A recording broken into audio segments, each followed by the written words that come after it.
Welcome to the Lend Academy podcast, episode number 279. This is your host, Peter Renton, founder of Lend Academy and co-founder of Lend at Fintech.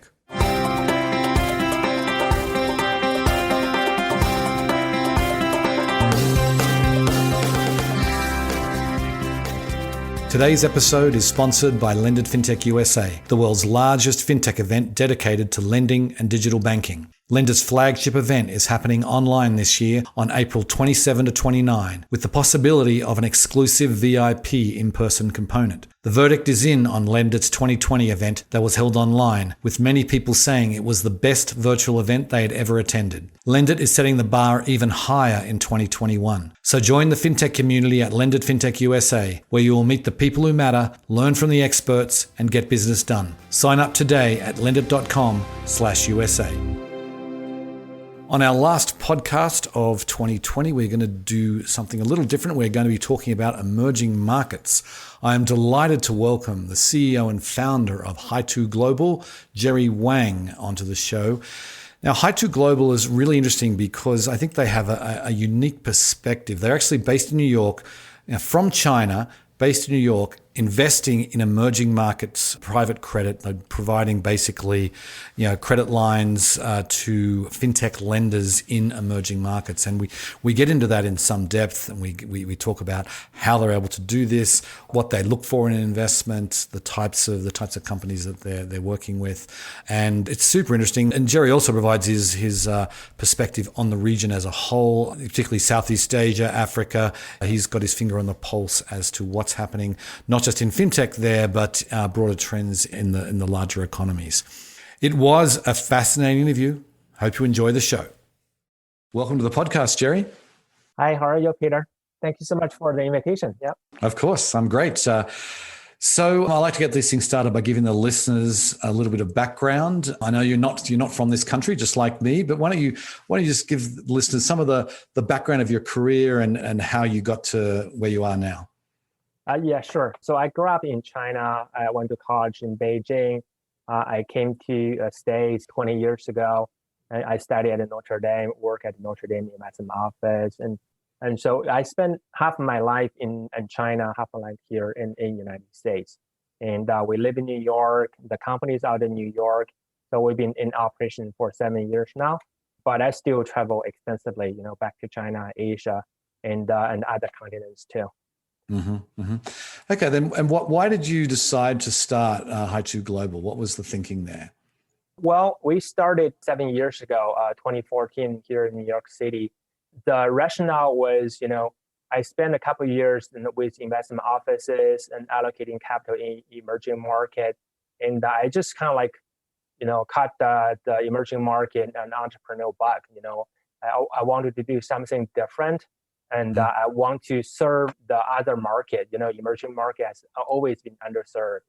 There's investors coming out of China and Asia, and they want to allocate capital globally, but they had no experience, no channel, no platform to help them to do so. And that's how I, set up the platform on helping Asian investors invest in originally in the U.S.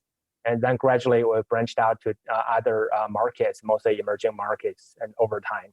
Mm-hmm, mm-hmm. Okay, so maybe why don't you just describe what you guys do exactly, how you've kind of structured your company, and where you invest. So since day one, and we are positioned as a global asset allocation platform, and so there are a couple fundamental principles. For example, we're our technology enabled, we're a research driven platform. So we have our apps, and we invest in different emerging markets. It's global, and it's based on technology platforms. Those are, the main principles. Other than that, we are not much different from the much larger investment houses. Or we allocate capitals into different asset classes, stocks, bonds, and venture capitals, real estate, and we invest in different markets like United States, Southeast Asia, Africa. So even though we're a small firm, but we're as diversified as any other houses. Right, but obviously we're going to be focusing here on the fintech space, and in particular, I know you do a lot of private credit type investments. Why include that in? It's obviously not every investor has a private credit debt debt that's in their portfolio. What was your thinking there in making that a big part of what you do? Well, it's just a natural evolution. When we started the company 7 years ago, we were positioned more like a cross-border lending club type of platforms, Mm-hmm. and we wanted to use the mobile payment and the cross-border transaction platforms, help the local Chinese and the Asian investors invest in the U.S. And that's the original investment thesis. And Mm-hmm. and it's credit is just natural fit. It's a fixed income, and it's a stable, and it's liquid. So that's how we like the asset classes. And it's just like public credit, is volatile. You had to mark the market, and the yield really low, particular undercurrent, environment. And that's why we picked the private credit sector, and we know the sector well, and the investor has strong demand for uncorrelated and high yield. Mm-hmm. That's why we picked the sector, and it's difficult because in terms of private, you had to negotiate your own deals, you had to structure it, and you had to manage your service it. There is a high bar, and it's not like you can just open Charles Schwab account and start trading it. And so you, like I mentioned, this is a kind of investment we really like. Yeah, so you have a high hurdle, and you have a high demand, and then you can.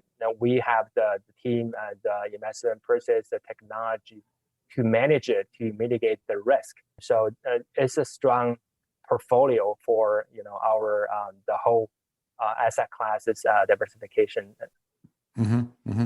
And then what about emerging markets? You're focusing a lot on those countries that are less developed. What's the thinking there? Why invest in emerging markets? So we have two teams, one in New York and the mostly investment team, another in Beijing, the research team, operation team, and technology team. And so we get to know both markets really well.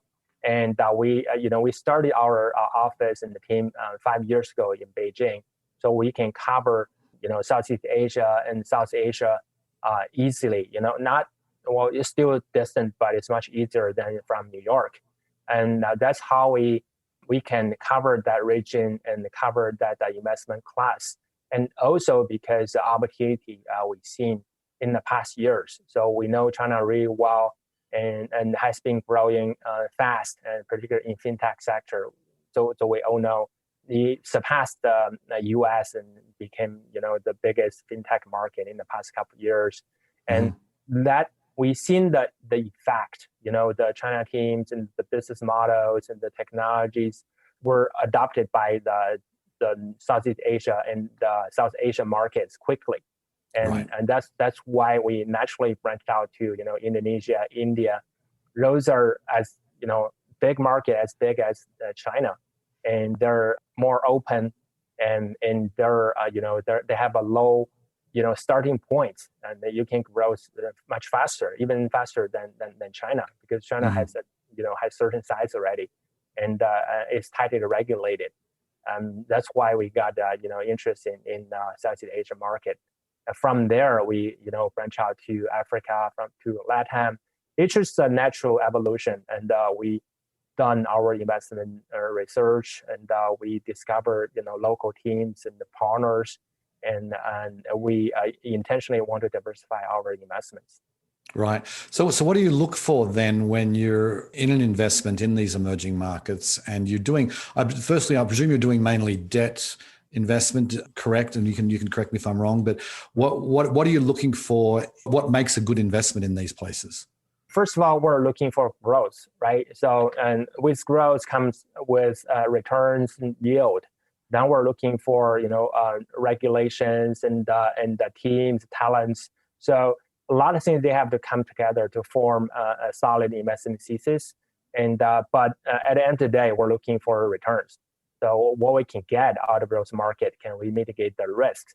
So we, for example, Southeast Asia, we have different investment. For example, we buy technology stocks. So, like for example, as SEAC, they are e-commerce website, e-commerce application, and also payments.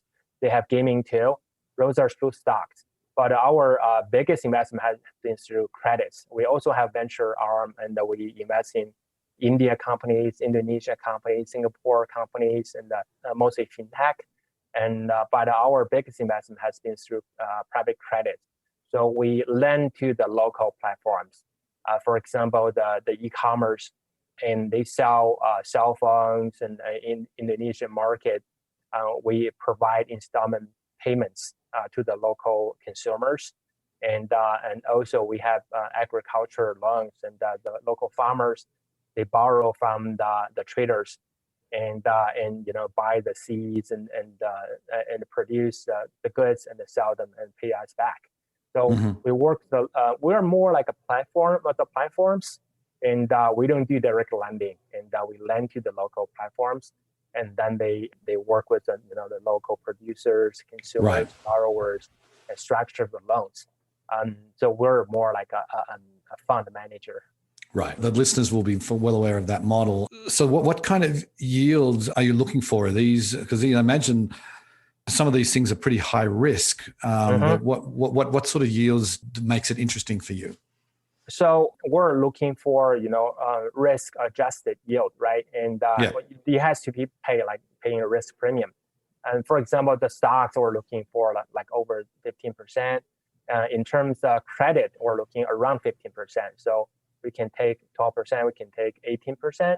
And those are more structured products. So we are working with local platforms. They provide, corporate guarantees for our principal and interest. And so we want securitization of the underlying assets. Some are, the cell phone loan portfolio, and, collateralized by the phones itself. If you can pay, then they can pay your phone back. And something like that. We also have, supply chain finance, secured by the underlying goods. And so that's why we are looking. We have been, our performance has been stable in the past 5-6 years, and has been not been impacted much during pandemic, just because we have structures in place with the collaterals, guarantees, and it's also shorter term. So our average duration has been historically 4 or 5 months, and during pandemic it was lower to like 2 months, and so we can get all our money back in a quarter, even though we didn't do so. And we did have some redemptions and during pandemic, and we handled the liquidity well, just because the underlying liquidity is there, and so it's not like we're locking up the capital for 5 years like many the private credit funds, and then we offer monthly liquidity. Right. Yeah, that's really interesting. So then when you look across these companies, when you said you've got a team in Beijing that really particularly works on the Southeast Asia market. I mean, what kind of verification, what kind of analysis do you do before you pull the trigger on one of these deals? We do, first of all, we do kind of like a top-down approach. We look at the macro data, and we're looking for a big population, over 100 million people, GDP growth over 5%, a stable political structure, and reasonable tight regulations. So we look at all the macros. So when we feel it's right, we just start travel there, and looking for local partners, and we find the local platform to partner with. So those are more like a top-down approach. Bottom up, it's like we find the right team. They have the local expertise. They know the market. They speak the language, and they can deal with the local consumers and directly. And also we have the similar long-term approach, and we're targeting like 10, 15, 20 years. And it's not like we just like in short-term 5 months or 10 months that we get money back and then we're gone. And so we spend a lot of time getting to know the market, getting to know the team. We also develop, the API systems and link their lending platform to our, operations and our risk management platform, so we can get the data, on a daily basis. We can consolidate all the risk and factors, and we can act fast. For example, during the depths of pandemic, and we shut the lending down in end of the March for like a month, and just because the country shut down, right? And lockdown part of India, the whole Jakarta area, and then we relaunched the program in a month. So we're pretty flexible, and the team has to be flexible. And most of the team we partner with, they are like us. They have the local expertise, they have the technology background, and so just like we spend a lot of time there. I used to travel there like 4 times a year every quarter, and made the team conduct due diligence. So we actively manage the process. It's just not like traditional fund manager. You give the money, then you just wait or hope that you can get the money back. We constantly manage the exposure. Right. So these lenders that you're working with, I mean, it sounds like if they're building APIs, or you've got APIs connected to your systems. I mean, these are all tech-enabled lenders. It sounds like. Is that true? Exactly. So many of them work in the traditional sectors, and but they're all technology enabled. For example, the commerce that we're working with e-commerce website and e-commerce apps.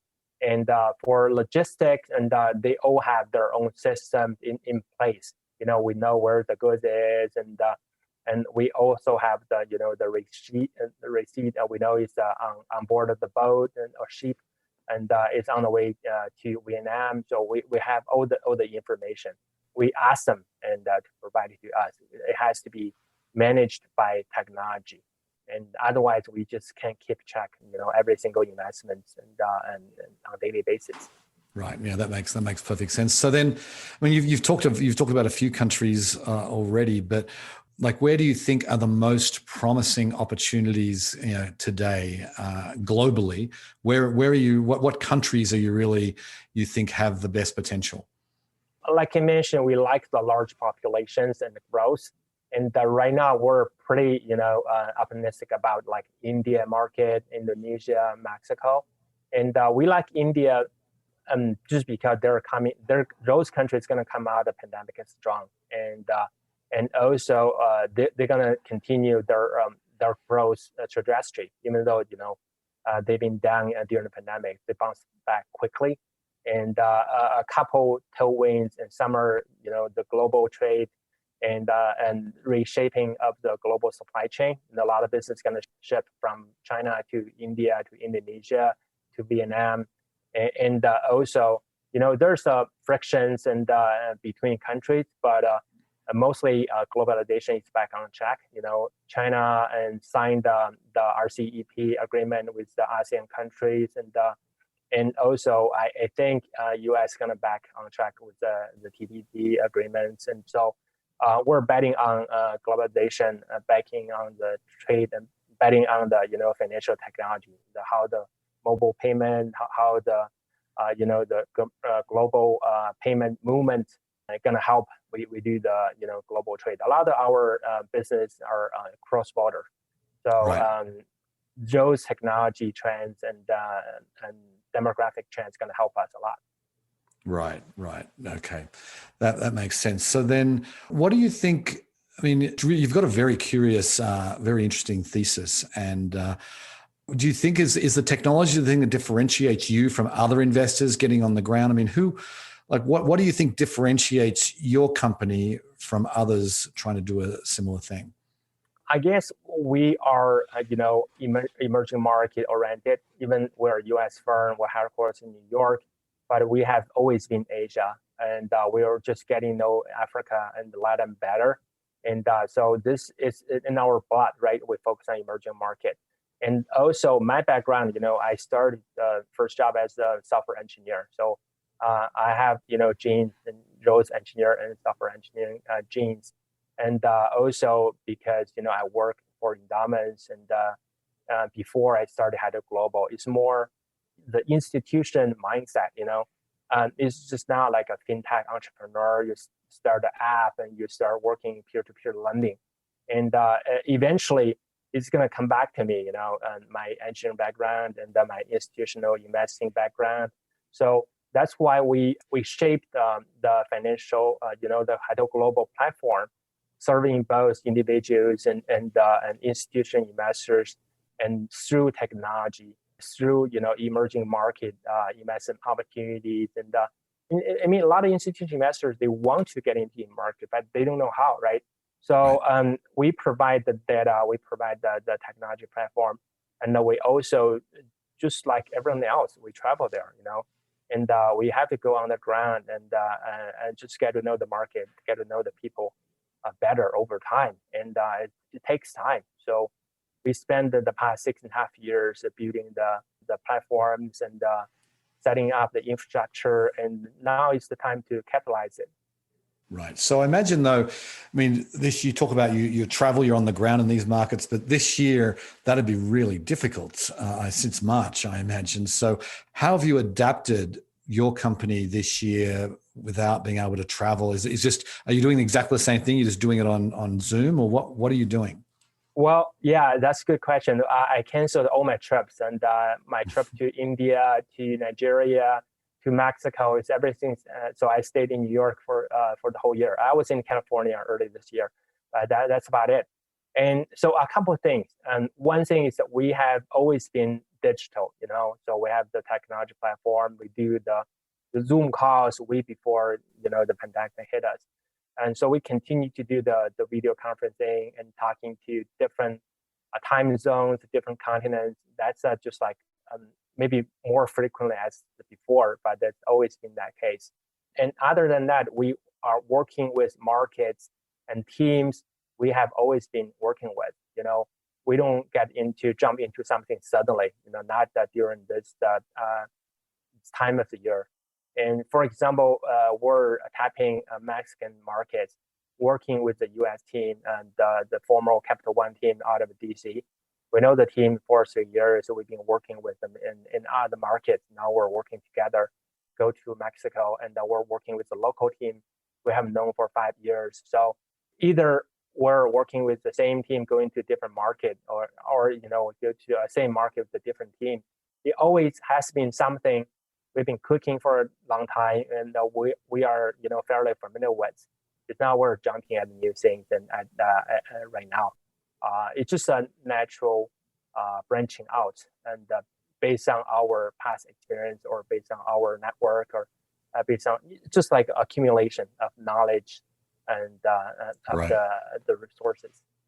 So you haven't made any new investors with people this year that you haven't met face to face? Are you, or have you? We have. We made one investment in Nigeria, working with the team who work with local carriers, and we never met the team, but we know the team very well. It comes through our network, and the back office is in Shenzhen. The front office is in Nigeria. We know the team the environment really well. So I was there last year, October. I know the carrier. I know the cell phone manufacturer. We similar cell phone installment loans. So that's how we can conduct the business. And it's a trial.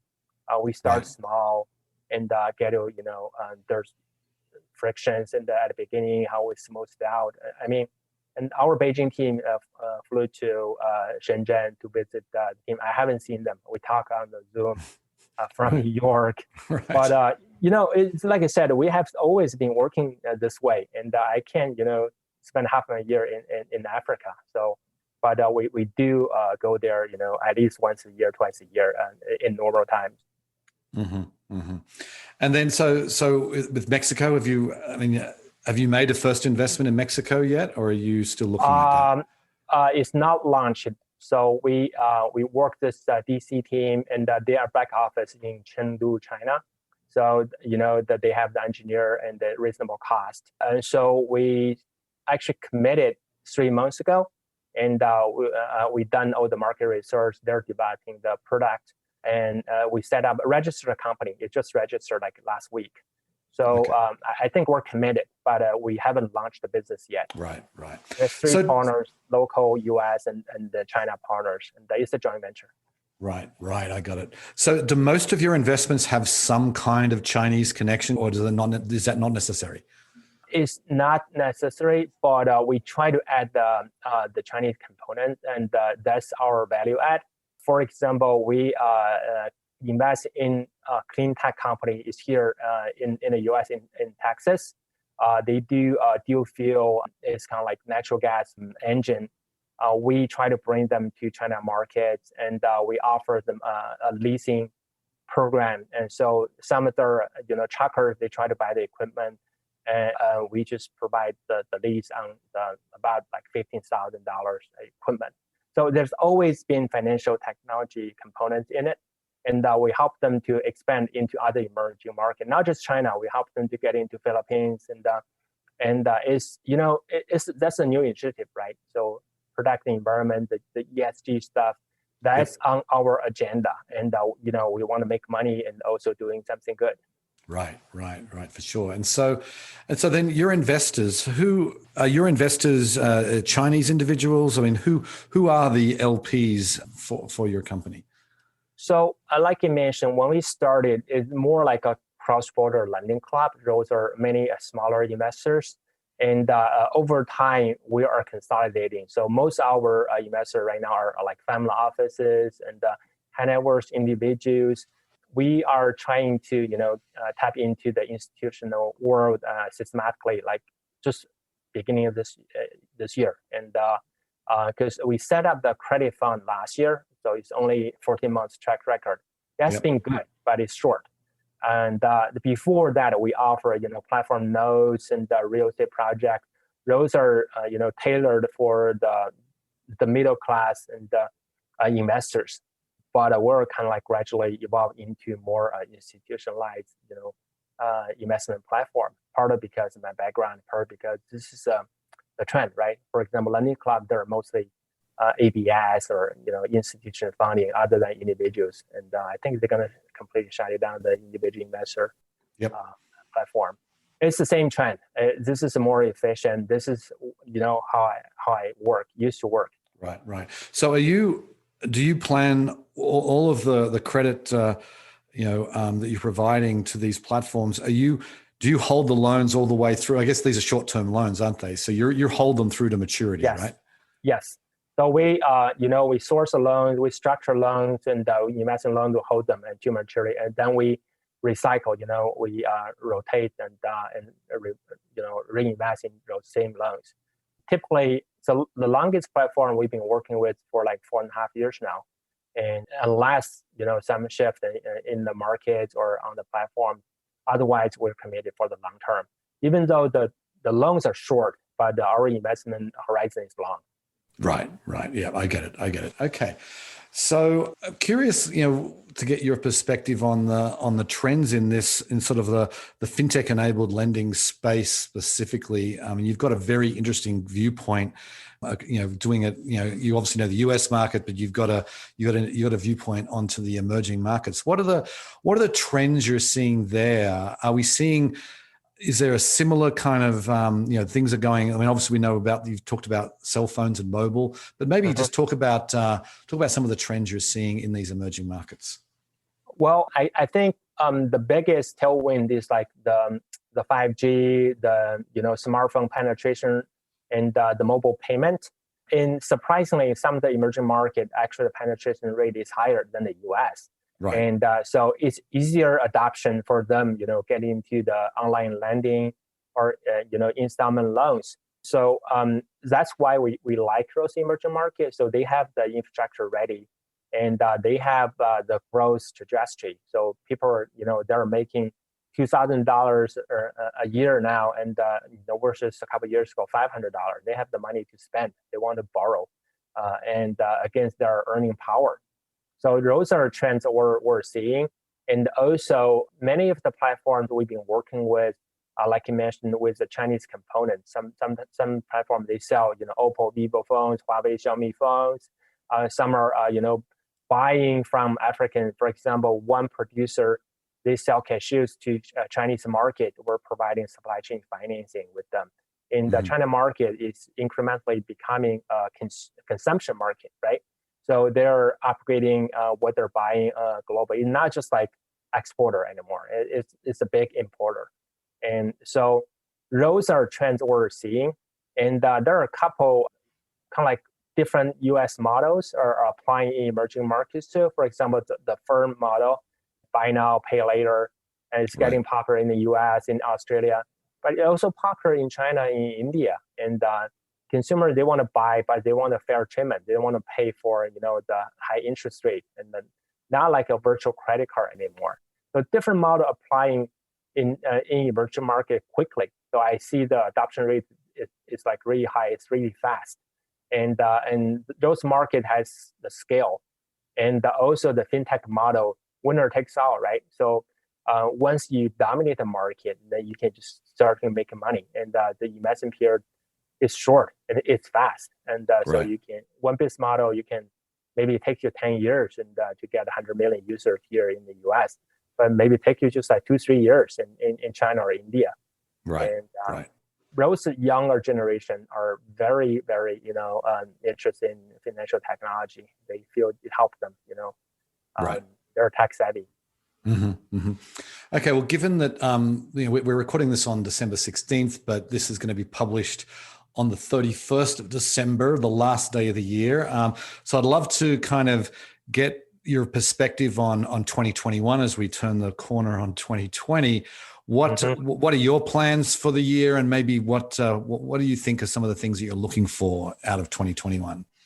First of all, I want to go back to the emerging market, right? I want to be able to travel again, go back and see our partners, see how they're doing, and also continue to expand. We have built the infrastructure to invest globally, and we can tap, on those resources again. I guess we haven't changed the thing in terms of investment thesis or investment structure, because our model is tested during the pandemic. And also, I feel emerging market going to come back strong. And a couple of countries, like, for example, China is going to have like positive GDP this year. Vietnam is going to be positive. India, Indonesia are going to bounce back next year. It's going to be faster than, the OECD countries. So we see those are continue to be like strong, promising markets. We just want to go back there, do what we have been doing in the past years. Right. Okay, well, we'll have to leave it there, Jerry. It's been fascinating talking with you. I wish you all the best for the new year. Happy holidays, and have a great 2021. Yeah, thanks, Peter. Let's catch up again next year. Sounds good. Okay, see ya. Okay, bye. Bye. One of the reasons I wanted to get Jerry on was that emerging markets really that's where some of the outsized opportunities are going to be over the next few years. And Haitou Global has really got a unique perspective and a unique approach to those markets. And we saw this in our Latin American event that we held earlier this month. And that is, there is huge opportunities, and part of the reason for that is it's a pretty tech-savvy population. A lot of particularly they skew younger. Smartphone penetration is increasing, and they don't have traditional financial services in a lot of these economies, but they have demand for financing, and that's what obviously Haitou Global is taking advantage of, is providing the funding for a lot of this demand, and I think it's really going to be a big opportunity that more and more companies should be paying attention to, I think. Anyway, before I sign off, this is our last episode of 2020. I'm very happy to be turning the page on this year. Looking forward to 2021. We've got lots of great guests lined up, and I want to thank everybody who has listened to the show this year. Really appreciate it, and I'm looking forward to an exciting 2021. So on that note, I will sign off. Thank you very much for listening, and I'll catch you next year. Bye. Today's episode was sponsored by Lendit Fintech USA, the world's largest fintech event dedicated to lending and digital banking. Lendit's flagship event is happening online this year on April 27 to 29, with the possibility of an exclusive VIP in-person component. The verdict is in on Lendit's 2020 event that was held online, with many people saying it was the best virtual event they had ever attended. Lendit is setting the bar even higher in 2021. So join the fintech community at Lendit Fintech USA, where you will meet the people who matter, learn from the experts, and get business done. Sign up today at lendit.com/USA.